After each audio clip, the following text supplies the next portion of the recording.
Բայց ես կարծում եմ, որ հայ ժողովուրդը եւ իշխանությունները փորձառություն ունեն պայքարելու fake news-ի դեմ, այսպես կոչված, իհարկե գործիքները կարող են փոփոխվել, նորանոր ուրեմն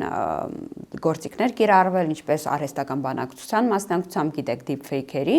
բայց ես կարծում եմ, որ քաղաքացիները ունեն իմունիտետ, որը ձեռք են բերել հետպատերազմյան շրջանում, որովհետեւ եթե կհիշեք, այս ժամանակ էլ պակաս չկար fake լուրերի։ Ինչ պետք է անել։ Պետք է պրոակտիվ տեղեկատվություն տրամադրել քաղաքացիներին եւ այո նշել այն հեղինակներին, ովքեր ապատեղեկատվության տարածող են եւ մեր քաղաքացիներին ասել, որ ձեր վախերի, ցավերի վրա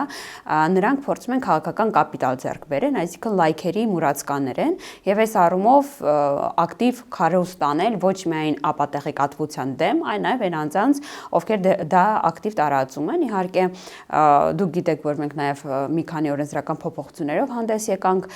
որով փորձեցինք եթե կհիշեք մի պահ շատ ակտիվ տելեգրամյան ալիքներին հղում էին արվում եւ անանուն այս հղումների մասով Տիկին Մինասյանը, եթե չեմ սխալվում, հենց օրենսդրական նախաձեռնությամբ հանդես եկավ, մենք պետք է ժամանակակից մարտահրավերների, ժամանակակից օրենսդրությամբ արձագանքենք եւ այսպես գնանք առաջ, բայց մեր քաղաքացիներին ամուր նյարդեր եմ ցանկանում, որովհետեւ պարզ է, որ որքան մոտենում են ընտրությունները, այդքան այս գործիքները ագրեսիվ կիրառվելու են մեր հասարակության դեմ։